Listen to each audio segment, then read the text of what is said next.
All right, we'll say good morning. Today's daf is Mem Zayin. We are picking up on Mem Vav Amud Beis, and we're picking up in Meretz Hashem Amar Abaye, which is 2, 4, 6, 8, 10, 12, 14, 16, 17 lines up from the bottom. Our shir this morning is dedicated by Rabbi Aaron and Janice Schwartzbaum in honor of the yahrzeit of Aaron's mother, Chana Miriam Bas Aaron Yosef. We hope that in the merit of our Talmud Torah, the Neshama will have an aliyah and the family a nechama. We also thank our Talmud Torah sponsors for the month of Kislev, Josh and Becca Friedman, the Eloi Nishmas, Josh, his father Yisrael Yehuda ben Rav Chaim Rafael, and Semi and Malka Esterson for their parents, Yitzchak Leib ben Aaron HaKohen, and Sarah Rachel Bas Baruch, as well as Hinda Bas Henech Ephraim. We hope that in the merit of our Talmud Torah, the Neshamas will have an aliyah and the families a nechama. But with that, let us begin. A very interesting beginning of the Gemara today. Amar Abaye says as follows: Tashma, Katan Shalohevi Beis Saras. If a katan did not yet exhibit signs of physical maturation, so Rabbi Huda Omer ain't truma so truma. Rabbi Huda says his truma designation is not valid. So if he separates truma on behalf of someone, or if he has produce of his own, then halacha l'maisa, that separation is invalid. Rabbi Yossi says, Ad shelo bala onas nadarim ain't truma so truma. Mishabala onas nadarim truma so truma. Rabbi Yossi says no. Until once he reaches the age of onas nadarim. So we'll say, what's onas nadarim? That's what we saw yesterday.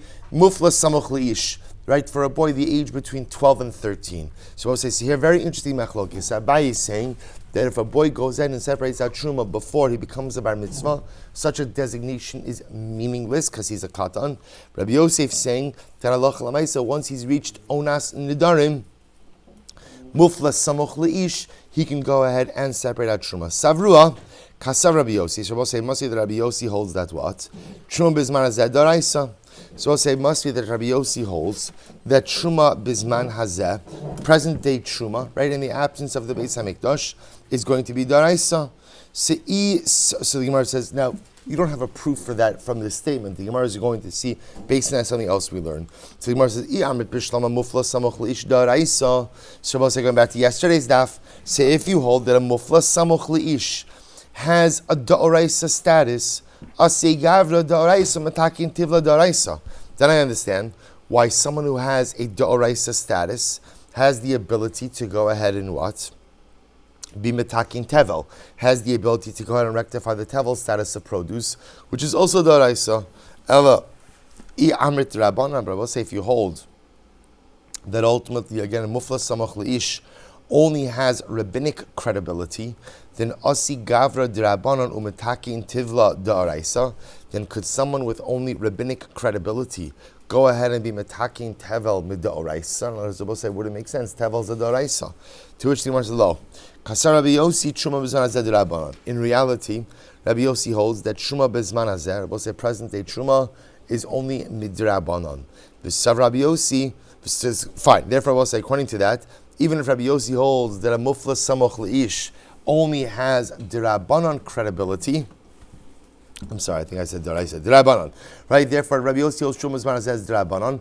Therefore, even if Rabbi Yossi holds that mufla samoch leish only has d'Rabbanan credibility, a mufla samoch leish with d'Rabbanan credibility could take care of truma, which is only midrabanan. Is that true? V'sav Rabbi Yossi truma zman says d'Rabbanan. Does Rabbi Yossi really hold that truma bizman hazeh is d'Rabbanan? Is that true? V'atanya b'seder olam. Yet it was taught in seder olam. Asher yarshu avosecha v'yirishta. So I'll say, so the pasuk says, when speaking about the Chashbarach who is going to bring us to Eretz Yisrael, v'aviach Hashem elokecha la'aretz asher yarshu avosecha v'yirishta. So the Gemara says, Yerusha rishona ushniya yesh lahen, shlishis ein lahen. So we'll say, so what does this mean? First, I'll look at Rashi for just a moment. Yerusha rishona is Yoshua, right? The first inheritance of the land, that's Yoshua ben Nun. Shniya, Rashi says, is Ezra. Yesh lahen. Now what does that mean? Look at Rashi, Yesh lahen. Kilomar, Begalas Nebuchadnezzar, Batla Kiddush HaSaretz, then it's Tarchul Yersha Ulakatsha B'Shniya. So let's remember again, when Yoshua comes in the land, he sanctifies the land. Beis HaMikdash is destroyed and we're taken out. Ultimately, again, the land loses its sanctification and needs to be sanctified a second time when Ezra comes back. Aval Shlishis, Rashi says, La'asid Lavo, the third Beis HaMikdash, Ein Lahem. Kilomar, Eino Yerusha, Delo Yitztarchu L'Rishto L'Katsha, Delo Batla Kiddushasa, Migzir Sakafta. So I will say here, the Bryson Seder Olam is saying as follows, that although we say, Kiddusha Rishona, Kidsha L'Shaita, Velo Kidsha La'asid Lavo, which means the Kiddusha of Yehoshua only existed when the Jews were in Eretz Yisrael. But the moment that the Beis HaMikdash was destroyed and the Jews were exiled, that Kiddusha was lost. That Kiddusha was lost. So we'll say, however, when the second Beis HaMikdash was destroyed, so halacha l'maisa, so that Kiddusha remains intact. Right? That Kiddusha doesn't go. So even when the third Beis HaMikdash returns, right, no formal re-sanctification is necessary because the second sanctification still remains in place. So I'm Rabbi Yochanan, man Tana Seder Olam. We'll say, who is the author of the Bryce and Seder Olam? Rabbi Yossi. Right? It's Rabbi Yossi. So we'll say, now what does that mean practically? If you hold Kiddusha Shniya, Kidsha L'Shaita Ula Asid Lavo. So I'll say, if you hold the sanctification of the second Beis HaMikdash was sanctified for its time and for what? And for future generations as well. What does it mean? I'll say the Kiddusha of the land remains. If the Kiddusha of the land remains, then what does that tell you? That Allah Chalamaysa, that Truma is D'Oraisa. So how can you tell me that Rabbi Yossi holds that Truma is not D'Oraisa? Rabbi Yossi clearly holds that it would be D'Oraisa. To which the Gemara says something very interesting. The Gemara says, Rabbi Yossi Tanalei Velo Savarla. Rabbi Yossi taught it, but he didn't hold this way. Interesting. Right? So in other words, he taught the halacha, but he did not actually go ahead and he did not actually hold this to be his position. Hachanai Mustaber. So we'll say actually we have a proof to this. Why is actually quite interesting? This Sanya, Isa Shenid Ma'a Oshnis Chamsa Besar Shel Truma. So let's listen to an interesting case. You have a dough. And what happens? Shabbos says, see, you have sa'ar, some yeast of truma that falls in. Nidma means it gets mixed in. Nischamtza means it causes it to leaven. Look at Rashi. Isas chulin, that's Rashi on the daf. Isas chulin shnidma, kigon shenafel sa'ar shal truma l'soch pachos mimea shal chulin. Shabbos, I have a sav truma that falls into less than 100 parts. Remember again, truma is normally batal in a ratio of 100 to 1. So in this case over here, I have a little bit of truma that falls into a dough of chulin. What's the halacha? Top of Mem Zayin Amud Aleph. Chayeves bechala ve'eina nefseles b'tvul yom. So we'll say, so listen to this. So ultimately, again, the dough is still subject to the obligation of chala. Now, boss, so just to understand the way this works, under normal circumstances, truma is pater from chala, right? Why? Truma is given to the kohen. Chala is given to the kohen. Obviously, the kohen doesn't have to tithe his own produce for himself. So if something is called truma, you don't have to take chala. So something very interesting is happening over here, which is I have a dough into which some amount of truma has fallen in. Not enough to be batal. In other words, there's not 100 to 1 ratio. So therefore what? The Mishnah said, the Brisa nevertheless says that what? It's chayeves bechala. So it's chayev bechala, but yet, if a tvul yom were to touch it, it would not become possible. Take a look at Rashi for just a moment. It says Rashi chayeves bechala velo amrinon de truma poteresla va'avagav de truma ina chayeves bechala meduma chayev bechala my taima de dimua drabananu de midaraisa chad betrei batal dichsiv achiram mahatos vrabanu de atzrich echadumea hilchach lo asi dimua drabana mafka chala filu bezman hazeh. What's this? It's a very simple logic. Midaraisa, truma is batal in chulin in a regular 2-to-1 ratio. Because midaraisa, batal barov governs every situation. It's Chazal who came along and imposed a different stringency and said that truma is not batal in chulin until you have a 100-to-1 ratio. Therefore, if it's less than 101 ratio, ultimately, again, it's nidma, right? It's nidma. Therefore, I will say, so therefore, again, halacha l'maisa, that is only going to be an issue d'Rabbanan. So apparently, again, the authors here are holding that halacha l'maisa, chala bisman hazeh is going to be d'oraisa, and therefore, again, the obligation will not be batal. Div Rabbi Meir Rabbi Yehuda, Rabbi Yossi Rabbi Shimon p'totir min hachala. Rabbi Yossi Rabbi Shimon hold that ultimately what? That the dough itself is exempt from chala. Now we assume what's at the core of this machlokas. Man da amar truma daraisa, chala daraisa. So again, if you hold that truma is daraisa, then ultimately again you will hold that chala is daraisa. Man da amar truma derabanan, chala derabanan. And the opinion who holds that ultimately again truma is derabanan will also hold that challah is d'Rabbanan. And I will say that's kind of how this machlokes falls out. To which the Gemara says, I amit bishlama kasav Rabbi Yossi challah bisman hazeh d'Rabbanan. So I'll say, if you hold that Rabbi Yossi holds that challah bisman hazeh is d'Rabbanan, now I understand. Sa'asa dimua d'Rabbanan umafke challah d'Rabbanan. So we'll say, if you hold that Rabbi Yossi holds that challah bisman hazeh is d'Rabbanan, then I understand this case. Remember, what's happened? I have a dove chulin. Some truma fell into the chulin. So the ratio is that there are less than 100 parts chulin to truma, which makes this what? Which makes this what's called dimua. I will say dimua is a rabbinic state where we say that truma is mixed into this. So now what are we saying over here? That this dough is not subject to the obligation of challah. So if you say that ultimately again dimua is d'Rabbanan, well dimua is d'Rabbanan, right? And ultimately again challah is d'Rabbanan, then the newfound status of this mixture, which is d'Rabbanan, has the ability to uproot or upend the rabbinic obligation of challah. That makes sense. Which will say, just to say it's simpler, that if you hold that ultimately again this mixture essentially is considered to be truma midrabanan. If it's truma midrabanan, then what? It has the ability to uproot the obligation of challah, but only if challah is midrabanan as well. But if you hold that challah bisman hazeh is d'oraisa, then what? Asi dimua d'Rabbanan umafke challah d'oraisa. Then I will say ultimately again would dimua, which is a rabbinic status, have the ability to go ahead and uproot the obligation of challah, which is a biblical status? Of course not. Therefore, the Gemara is using this as a proof to say that what? That halacha l'maisa, Rabbi Yossi, even though again he was the author of the Bryce and Seder Olam, that said that ultimately again, challah truma bisman hazeh d'oraisa, he himself holds that challah bisman hazeh is d'Rabbanan.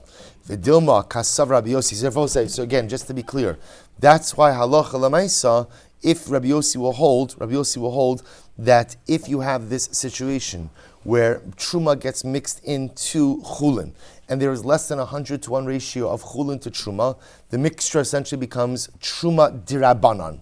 It's another way of saying dimua, truma d'Rabbanan. And because it becomes truma d'Rabbanan, therefore again, if you hold that challah is d'Rabbanan, then the truma d'Rabbanan sets aside the obligation of challah d'Rabbanan. V'dilma kasar Rabbi Yossi, truma bisman hazeh d'oraisa v'challah d'Rabbanan. So that's an interesting suggestion. Up until now, we're kind of assuming that truma and challah are kind of treated the same way. But maybe Rabbi Yossi holds a little different. Maybe Rabbi Yossi holds that truma bisman hazeh is going to be d'oraisa, but challah will be d'Rabbanan. Now, why would you think to make that distinction? Ukida hadar Rav Huna b'reid Rav Yoshua. And I will say this would be like the response of Rav Huna b'reid Rav Yoshua. Tom Rav Huna b'reid Rav Yoshua, Ashke chesinhu l'Rabbanan de Rav. So I will say we found the Rabbanan, right? We found the rabbis of Beirav, the Yasi v'Kamri, who were sitting in the base tension. They were saying, Afil man damer truma bisman hazeh d'Rabbanan, challah d'oraisa. Quite interesting. Even according to the opinion who says that truma bisman hazeh is going to be d'Rabbanan, challah will be d'oraisa.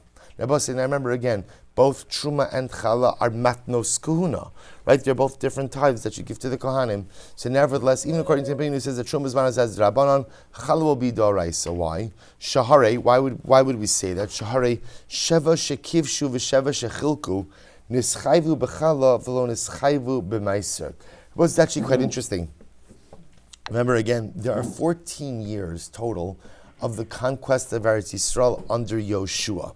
The way those 14 years are divided up is 7 years were active conflict, 7 years were war, what we call kibush, and 7 years were chiluk, the division of the land. So interestingly enough, during the 7 years of conflict and the 7 years of division, nischayvu b'challah, there was an obligation for challah, but there was not an obligation for meiser.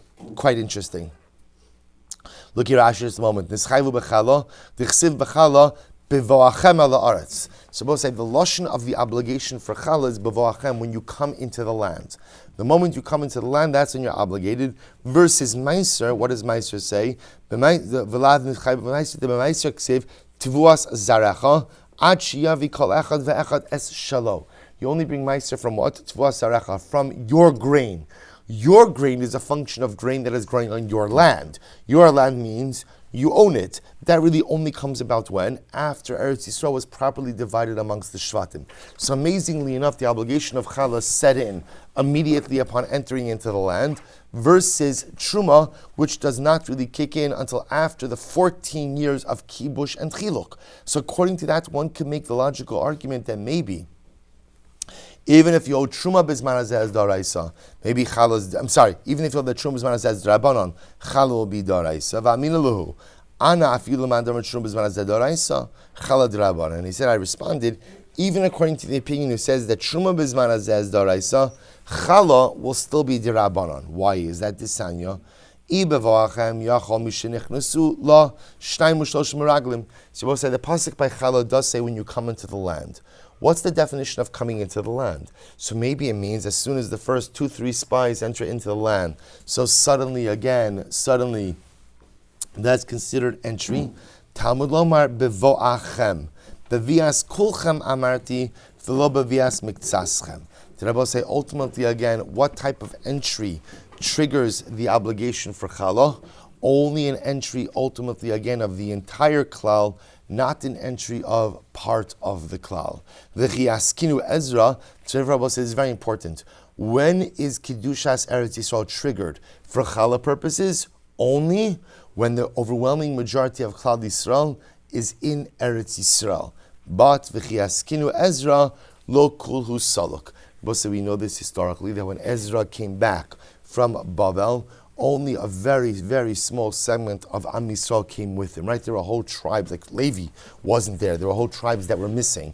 So therefore I will say, because of that, the Gemara is suggesting that Allah Lamaisa, the obligation of Chala will still be Drabanan. That even if you hold that Truma Bizman Hazeh Daraisa, ultimately again Chala will be Drabanan. So we'll say, how do we paskin? Because this actually does have ramifications for today, for Chala as well as for Truma. So the Rambam, so I'll quote to you 2 halachas. One is from the Shulchan Aruch, one is from the Rambam. So the Rambam in Hilchos Trumos, Parak Aleph Halacha Chaf Vav says as follows: Hatruma Bizman Hazeh va'afilu b'makom shechziku olei Bavel va'afilu b'mei Ezra eina min haTorah ela midivreihem she'ein lecha truma shel Torah shel Aretz bilvad ubizman shekol Yisrael sham. So we'll say, so Rambam Paskins that halacha l'maisa, Trumas and Maisos Bizman Hazeh are not daraisa.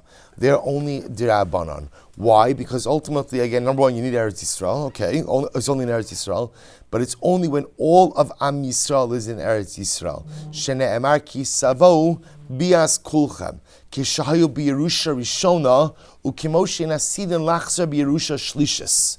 Lo kishahayu b'Yerusha Shniya shaisi me Ezra shaisabiyah miksasan ulefichach lo chayva osam min haTorah v'chein yira li'aden b'maestros shein chayva b'zman hazeh m'dirin k'trumas. So we'll say, this is how the Rambam Paskins, Trumas and Maestros b'zman hazeh. So for example, today in Eretz Yisrael, we still separate out Trumas and Maestros. The Rambam will say that is midirabanan. That is midirabanan, not mid'oraisa. Why not? Because the Rambam obligates that in order for Trumas Maestros to be biblical, it has to be Rov Yoshveh Aleha. The majority of Am Yisrael must be in Eretz Yisrael, like it was when Yoshua came in, and ultimately again not like Ezra. So the Rambam says, ultimately again by a shlishi. Now again, interestingly enough, these realities can be triggered even before Mashiach comes, right? Again, remember, this is fundamentally dependent on the number of members of Klal Yisrael living in Eretz Yisrael. But okay, separate discussion. What about by Chala? So the Shulchan Aruch here in Hilchos Chala, Simin Shin Chaf Beis Siv Beis in Yardei Eretz Yisrael. Ein chayavin mechala min haTorah ela b'Eretz Yisrael bilvad. So first of all, number one, I will say the biblical obligation of Chala is only in Eretz Yisrael. Shneimar v'hayaba achlechem milechem haaretz ubizman shekol Yisrael sham. And I will say again, the obligation for Chala is only when the majority of Am Yisrael is in Eretz Yisrael. Shneimar b'voachem. We'll say, interestingly enough, but I'm quoting the same pasuk ultimately again for Chala as well as for Truma. Leficha Chala bizman hazeh afilu b'mei Ezra b'Eretz Yisrael eino ela midivreihem. So we'll say, therefore halacha l'maisa, Shulchan Aruch and the Rambam, Trumas and Maestros as well as Chala are both Dirabanan contemporarily, presently. Good. I will say, so now we get into an interesting sugya regarding the actual physical signs of maturation. Or as we've been speaking about, again, Shtei Saras, up until this point, the Gemara is going to go into a much more detailed discussion regarding physical signs of maturation. So, mashal mashlu chachamim be'isha. So we'll say, so Chazal gave a mashal, a metaphor for the maturation of a woman. Girl to a woman. Paga, bochal, tsemel. So we'll say these are actually the names of stages of maturations of fruit, specifically of like a fig, right? The paga means a bud, like budding, like the flower. Bochal, again, we'll see what all of these means. Bochal means literally a small fig. Tsemel means completed. So again, we'll see exactly what this means in just a moment. So the Gemara says paga, when a girl is in the state of paga, oda tinokes. She's still considered to be, tinokes literally means a baby, but over here it means a child. Still considered to be a child. So the Gemara says, fine, we don't have to do Rashi now. If I paga oda tinokes, bochel, we'll say what's bochel? The state of being a small fig. Elo yemein ne'uraha. These are the days when she is a nara. So also remember again, for a girl, you see, we were speaking about, we were discussing when we were engaged in our discussion regarding minors and adults. So we were doing it 13 years old in one day versus 12 years old in one day. By a girl, remember, it's a little bit different. Up until 12, she's a ketana. From 12 until 12 and 6 months, she's a nara. From 12 and 6 months and on, she's a bogeres. So that's this. So the Mishnah is making this distinction over here. Bochel. Elu Yemei Ne'uraha. So when she's a bochel, literally small fig, those are the days of naras, 12 to 12 and a half. Bizu amru, in both of these stages, what we call the paga stage and the bochel stage. Katnos as well as naras. What do we say? Avia zakai b'metziasa, her father acquires anything she finds, ub'maisei yadeha, and her earnings. So she's considered to be a ketana, really legabe, her earnings and whatever she finds, they become her father's. Ubafaras nedareha.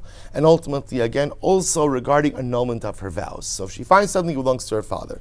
She earns money, goes to her father. Her annulment of vows, right to the father. Tsemel, we'll say, what's the state of tsemel?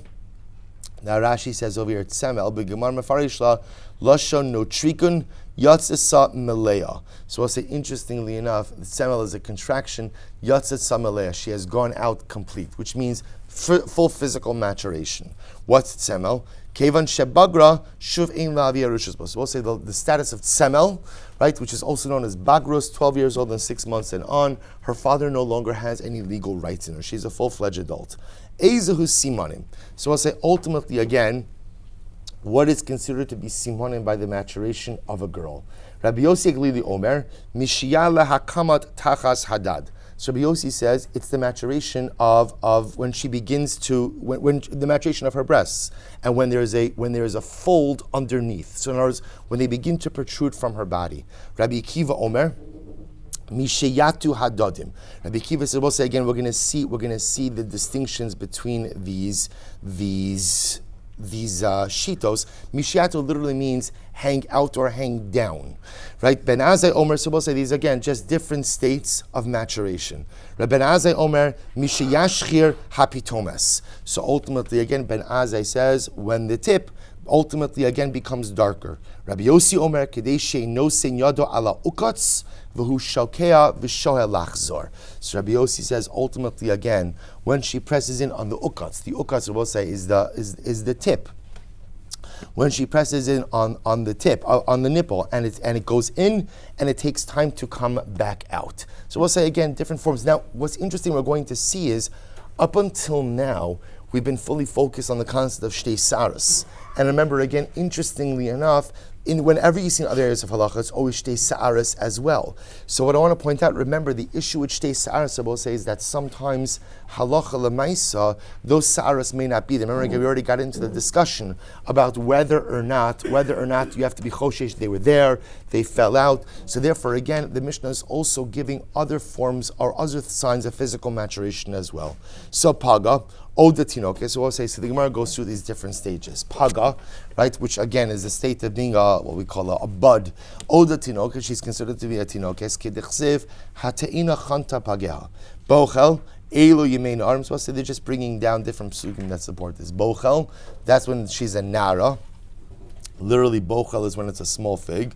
So the Gemara says, Eli me'an ha'urim, kidisnan hata'enim misheyavchilu. Va'am Rav Arachana Amarav misheyal bin rashehem. That ultimately, again, when do the ta'enim reach the level of bochin? Ultimately, again, misheyavchilu. When they begin to mature, Rav Arachana says when they begin to whiten, the tops begin to whiten. It's talking about figs. V'bay sema mehacha. Others say, I'll say from here, Vatik tzar nafshi bahem negam nafsham b'chala. B. Semel kimandamar yatsa samalea. So we'll say, what's semel? Semel is a contraction, right? And contraction means yatsa sa malea. She went out complete. So semel is the stage, ultimately, again, of bagrus from the age of 12 years old and 6 months and on. Ve'ezo hi simaneha. So we'll say, so remember again, what are the simanim? What are the simanim for the maturation of a girl? Rabbi Yosef Lili Omer Mishiyala Kamat, when a fold develops underneath her breast. So the Gemara says, Amar Shmuel, Lo Mishiyala Kamat Mamish. It doesn't literally mean that there has to be a fold underneath. Rather, Ela Kedesha Tachsu Yadeh Lachareha, V'niras Kimishiyala HaKamat Tachas Hadad. So what's interesting, what he says is, it has to be a level of maturation where if she were to put her arms behind her back, they would protrude from her body. They'd be recognizable and noticeable. Shmuel, this is actually quite fascinating. Shmuel badak ba'amsei v'yohev la dalid zuzi. So we'll say Shmuel would check this level of physical maturation by his non-Jewish maidservants, and he would then pay them for the humiliation that he caused them. So we'll say, so just to understand, you'll think to yourself, like, why do you have to know this? So we'll say, so just understand, this has dramatic ramifications, ultimately, again, by kiddushin, right? What happens if a father was mekadesh a woman and we're not, or mekadesh a girl? I'm sorry, let me say that differently. Let's say a father married off his daughter. I'm giving you just one of these examples of this, and we're not sure. See, I will say, let me take a step back. We sometimes take it for granted that people automatically know their birthdays and how old they are. So you don't have to go back so long. You go back a few generations and you already see that there's incredible date ambiguity regarding people's actual birthdays. Signs of physical maturation were very important to create biological and physiological realities. So you could have a variety of different cases. We're figuring out if a girl is a kitana, is a nara, is a bogeres, could have dramatic ramifications. So to us, it sounds strange that we're getting so incredibly into the nitty-gritty details of female maturation over here, but I'm just pointing out that there are many halachas nafkamina. Father's ability to sell his daughter, father's ability to mekadesh his daughter. If a man was mekadesh a woman, he's not sure she a kitana, is she not a kitana, kiddushay d'rabanan, kiddushay d'oraisa, require a get, mion, so many different ramifications here. So although it sounds strange for us, some of these details, they are exceptionally necessary. So Shmuel, in order to understand the details of physical maturation, would go ahead and look at his female maidservants, but he would pay them because damages. He would pay them damages for humiliation. So Shmuel Latame, Da'amar Shmuel, Li Olam Bahem Ta'avodu. We'll see, this is quite incredible. Now remember, when it comes to Avodim Kinanim, I will say, Avodim Kinanim are property. Property. The Olam Bahem Ta'avodu means that, again, there is actually an Issa D'Oraisa. It was actually quite fascinating. An Issa D'Oraisa against freeing your Eved Kinani. You're not supposed to free your Eved Kinani. You're supposed to keep your Eved Kinani. I will say, now understand, whenever we speak about slavery, obviously because of our historical, our like America's historical connection to slavery, we always think about slavery as oppressive bondage. So understandable, say that's not the model of an Eved Kinani. There's a whole body of halacha that governs how you have to treat your Eved. There's a whole body of halacha that tells you that you can't abuse your Eved. But there is a concept that your Eved is property, your Eved is chattel, and you are not supposed to free your Eved. The Sefer HaChinuch writes, why shouldn't you free your Eved? Because we don't want Jews having to take other Jews as avadim. We would rather ultimately, again, if Jews need avadim, use the Kinanim as avadim. We'd rather not have one Jew having another Jew as an Eved. That's the Sefer HaChinuch. So Moses says, listen to this. So the Olam Ben Tavodu, la'avodin esatim v'lo lebusha. Ultimately, again, they're given over for avodah, but not for busha.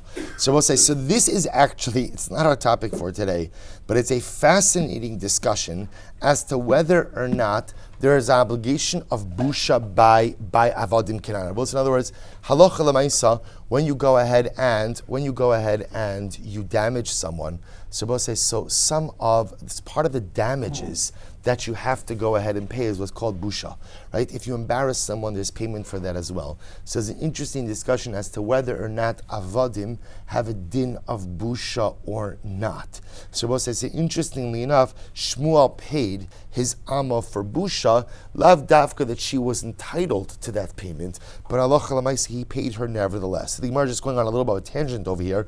Shmuel miyached lohen. Shmuel would go ahead and Rashi says miyached lahu shivchosav miyached la'anashim avada ve'in mafkir mishum boshes. Shmuel would arrange shiduchim amongst his avadim, in order that the concern by shivchas is that ultimately again there would be immorality that was going on within the ranks of the servants. In order to avoid that, Shmuel would make shiduchim between his avadim and his shvachos. You're with you, you're with you, you're with you, you're with you, in order to avoid any mistreatment of the shvachos by any of the avadim. Rav Nachman, machlif lahen. Rav Nachman, on the other hand, would ultimately again would not be worried if he kind of let the avadim and the shvachas do anything they wanted. Right? He was not really concerned ultimately again with pairing them off as partners. Rav Sheshes masra lahen la'aravi. Rav Sheshes would ultimately give his shvachos even over to Arabs. La'aravi mafkir shivchosav la'aravim v'noig ba minag hefker. Ultimately, again, he would even go ahead and give over his maidservants to Arabs. But I'll say in general, again, the Arabs were known to be exceptionally immoral people. So he would even give over the shvachos over to the Arabs. V'amr lahen is daru mi Yisrael. But he warned the shvachos is make sure that you don't come near the Jewish men. You could do whatever you want with the Arabs, but don't come near the Jewish men. So we'll say total tangent, just really based on the idea that Shmuel would examine the signs of female maturation on his shvachos. Rabbi Yossi says, so we'll say again, remember, Rabbi Yossi in the Mishnah ultimately said, the next part of the Mishnah was the ukats. Rabbi Yossi Omer Kadesh no saying yado ala ukotz v'hu shokea v'shoel lachzir. So we'll say ultimately again, so Rabbi Yossi said that the sign of physical maturation ultimately again was to push in the tip, and if it would take time to come back out, ultimately again this is a sign of maturation. My ukotz, what's the ukotz? Amar Shmuel ukatzo shaldad. It's the tip of the breast, the nipple. Tan Rabbanon. Elohein simone bagros. So we'll say the Brisa says these are the simonim of bagros. Rabbi Elazar, Rabbi Tzadok Omer mishias kashkashu hadadin. So we'll say mishias kashkashu literally means again when the girl's chest is developed enough that the dadim can touch each other. Rabbi Yochanan ben Baroka Omer mishiyachsif rosh hachotem. Ultimately, again, when the tip darkens, Rosh HaChotem, Mishiyachshiv Azkinale. So I'll say when it darkens, then she's old. Or it doesn't mean old. What it means is that Lamais, again, that's even a sign of more advanced maturation. Right? We're trying just to speak about, again, the signs of initial maturation. Ela Amar Rabashi, Mishiyaftzil Rosh HaChotem. Rather, Rabashi says it's when the nipple becomes perforated. In other words, they both say when the opening, which will literally later on be the milk duct, when ultimately, again, that becomes visible, then halacha l'maisa, that's the beginning of maturation. Rabbi Yossi says, Mishetashkif. Mishetashkif ha'atara. Rabbi Shimon Omer, so we'll say these are all just different. Rashi says, Mishtashkif ha'atara, Shagadol ha'okitz va'av umukov atara. Ultimately, again, when the tip becomes encircled by another ring. Rabbi Shimon Omer, Mishin esma'ech hakaf. So we'll say this is actually very interesting. Here we're transitioning a little bit. Nisma'ech hakaf, if you look at Amud Beis, Rashi says, hakaf milamata hu al beis harechem kimin tapuach givoa. So we'll say, so this is talking about kind of the area beneath the stomach above the makom erva. So the Gemara is understanding over here that when a girl is younger, that area is rounded, as she gets older, it flattens out. So when it begins to flatten, ultimately, again, that is a sign of physical maturation. So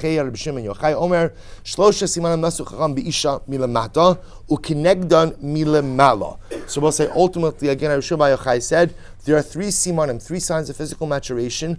Avon milamata. Milamata means in the makom erva. And there are three corresponding signs on the top of her body. Paga milamala, biyadur shla v'yeshtei sara. So we'll say, if her chest has not developed, then ultimately, again, that's indicative that lemaisa, she has not brought 2 hairs of physical maturation. Bochal milamala, if ultimately, again, her chest begins to develop, biadua she'evia shtei saros. That is indicative that she has brought 2 hairs. Semel milamala, if ultimately, again, her chest is fully developed, biadua shenismai hakaf. Then I will say that means that bottom part, again, I don't know what the technical term for that is. It's not the stomach, it's the area below the stomach, ultimately, again, becomes flattened. That's also a sign of physical maturation. My kaf, so we'll say, what is this kaf? Ravuna, makom tafuach yesh lamala me'osa makom. There is a rounded area above the makom erva. Kevan shemigadeles misma'ech baholich. As she gets older, it becomes flattened. Sha'al es Rabbi. Halacha kidivremi. So they asked Rabbi, we have all these different signs of physical maturation. Right? Who does the halacha follow? Shalach lehu kidivrei kula lahachmir. We follow everyone's opinion, l'chumra. L'chumra. So we'll say, so remember again, l'chumra has different ramifications in different cases, but essentially Rabbi says we follow all of the different opinions, l'chumra. Rav Papa, Rav Chinana, Breid Rav Ika, Chad Masniyaha. So we'll say one person said that Rebbe's statement, Kedivrei Kulan Lahachmir, was going on this discussion, and V'chad Masni Achotzer. Another said, no. Rebbe's statement that we follow everyone's opinion, l'chumra, was actually going on a totally different topic. What was the topic? This nan.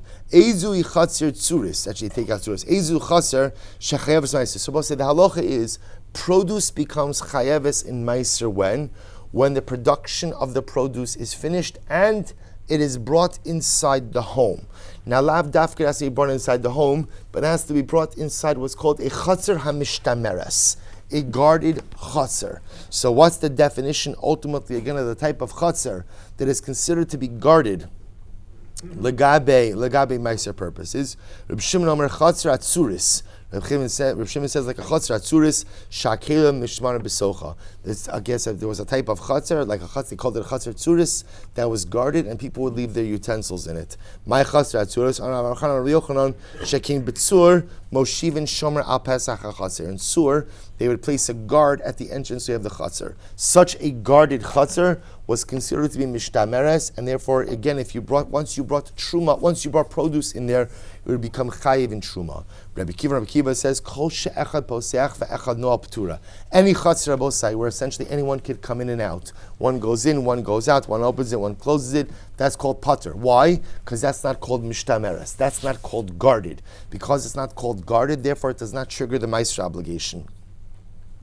The Gemara says, Rabbi Nechemia Omer Kol she'ein adam bo shlecho b'socho chayaves. Any chatzir that is so well guarded, so the halacha presupposes that people don't like to eat in public, right? So therefore, again, people eat in a place that's a little bit more secluded. So any chatzar that is secluded enough that a person would feel comfortable eating in it, ultimately, again, that's called the chatzar that's mishtameres for meiser purposes. And if you were to bring in produce there, it would trigger the meiser obligation. Yossi says, Kol shenichnasin la va'ein omrim la ma'atam mevakesh p'tura. Any chatzar, Rabbi say people could just walk in and no one says to them, what are you doing here, right? Ultimately, again, it's considered to be an unguarded chatzar, and therefore does not trigger the meiser obligation when produce is brought in. Rabbi Huda says, Shtei chatzerot zu lefnim mizu. If you have 2 chatzerot, one inside of the other, hapenimis chayeves v'achitzona p'tura. The inner one, which is considered to be mishtameres, triggers the meiser obligation on the produce, but the outer one is pater. Shalu es Rabbi halacha kedivremi. So we'll say they asked Rabbi, who does the halacha follow in these cases of chatzar? Amrluhu halacha kedivrei kulan lahachmer. So we'll say, so again, different version. Rabbi says the halacha follows everyone l'chumra. So we'll say, here was what we know. We know Rebbe says the halacha follows everyone l'chumra. Apparently a machlokes as to what context Rebbe made that statement. First opinion saying that he was talking about, he said the statement in the realm of the signs of physical maturation. Second opinion said that he said it l'gabi the chatzar hamishtameres by truma. Good. Mishnah. Bas esim shan shlevi shtei saras. We'll see another interesting case. What happens if a girl is 20 years old and she has not yet exhibited signs of physical maturation? She has not sprouted hairs. So what's the halacha? Tavi raya she bas esim. She has to bring a raya that she's 20 years old. Vihi ailinus. So we'll say we're going to actually see in the Gemara how to read this statement in the Mishnah. But the Mishnah is introducing us to a new concept that if a girl fails to mature physically, at a certain age we declare her an ailinus. Ailinus means that halacha l'maaseh she is a female, but she is incapable of physical maturation and therefore is incapable of having children as well. Therefore, as a result, lo choletzes v'lo misyavemes. Such a woman, again, will be exempt from the obligations, ultimately, again, from chalitza and from yibum. She's not subject to yibum. Why do I say? Because only a woman who's capable of childbirth, potential childbirth, is subject to yibum. So the Gemara says similarly, Ben Esem Shana V'lo Hevi Shtei Saras. What happens again if a man reaches the age of 20 and same thing, has just failed to produce any signs of physical maturation? So number one, Yavi Raya Shu Ben Esem. So first of all, he has to bring a raya that he's 20. V'hu Saris. I will say such a person is called the Sris. It's called the Sris. Again, we're going to see exactly how to read the Mishnah. So we'll say again, so to a Sris is not subject to halachos of Yibum. Why? We'll say the whole essence of Yibum is what?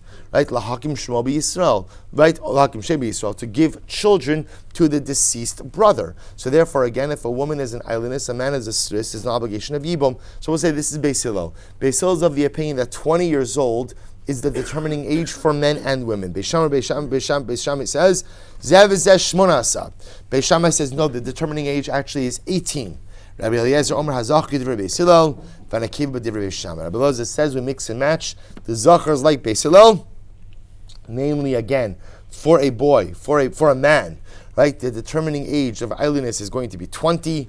For a girl like Beis Shammai, 18. Sha'isha memaharis level of age, because women mature faster or earlier than men. So for a man, we give him until the age of 20. For a woman, until the age of 18. That's what I'll say. That is Rabbi Eliezer or Minhi.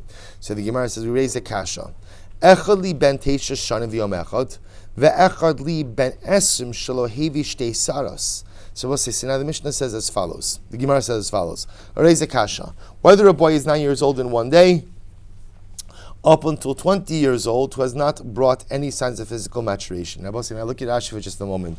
Or minhi, echali ben teisha shanim, shnehem din echad lahem, ubi aso ki ma'amar begadol kidarmin lael, ama katanhu, ubayam tuni. So we'll say, we're going to see the details of this case in just a moment, but the point that's happening over here is that we are linking, ultimately again, a 20-year-old who has not gone ahead and exhibited signs of physical maturation with what? With a 9-year-old. With a 9-year-old, which tells me that even at 20, the man still has the status of a katan. In other words, we're not going to declare him as a sris, he just has the status of a katan.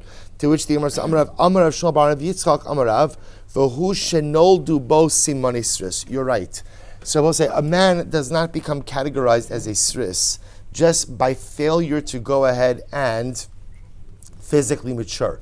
There are other signs of srisus as well. If you look at Rashi over here, Rashi says, Amar Rav Shmuel, Maslisin kigon shenoldu bo simani sris hamefurashim b'ha'ara. So we'll say the Gemara elsewhere discusses a whole variety of different simanim that are associated with this sris. For example, Kol she'in b'sara motzi heva kishuroches sa'ara lakui u'b'sara machlik. We'll say, for example, signs, his hair is very soft. His skin is very soft, almost more like a baby.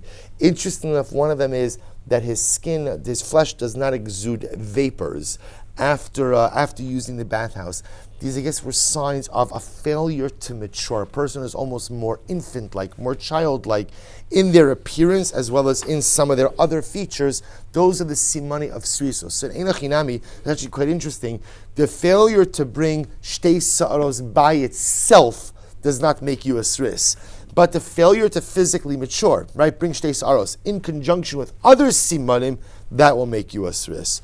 Amar Rava Dekanami Diktani, v'hu sris. Shmamina, so Rava says, again, that's the meaning of v'hu sris. Husris Rabosai is not a statement of a designation, it's a statement of including other simanim. That when a man fails to mature physically, he doesn't bring shtei saros, and he has other simanim of srisos, then he's a sris. Shemamina, v'chi lo noldu lo simani sris ad kama. So we'll say, so let's ask this question. So let's say you have a man who has not exhibited other simani srisos. Right? His hair is not exceptionally soft. His flesh is not exceptionally soft. So we'll say, so essentially, how long could a man be looked at as a katan? So we'll say, what we're learning over here is something very interesting, which is you could have a man who looks like a man in other ways, and ours doesn't look like a sris, but he's failed to produce signs of physical maturation. So therefore, what we're learning over here is that he still has the din of a katan. How old can you be a katan until? That sounds like a strange question, right? How old can you be a katan until? Arov shnosav, until the majority of your days have passed. We'll see. One here says something amazing. What's the majority of your days? Post 35. Right? So we'll say again, we assume that a lifespan is 70 years old. So we'll say, so ultimately again, you could be a katan until 35. Rabbi say we all know plenty of people who are ketanim way past 35. Right? Rabbi say, but lemaisa again, lemaisa from a halachic perspective. So ultimately, again, a person cannot be a sris. In other words, remember, srisos requires a whole variety of different simanim. But interestingly enough, a person can have the halachic status of a katan regarding certain things, even up to the age of 35. We'll have to stop over here. We'll pick up in Meretz Hashem with this discussion of srisos in Meretz Hashem tomorrow.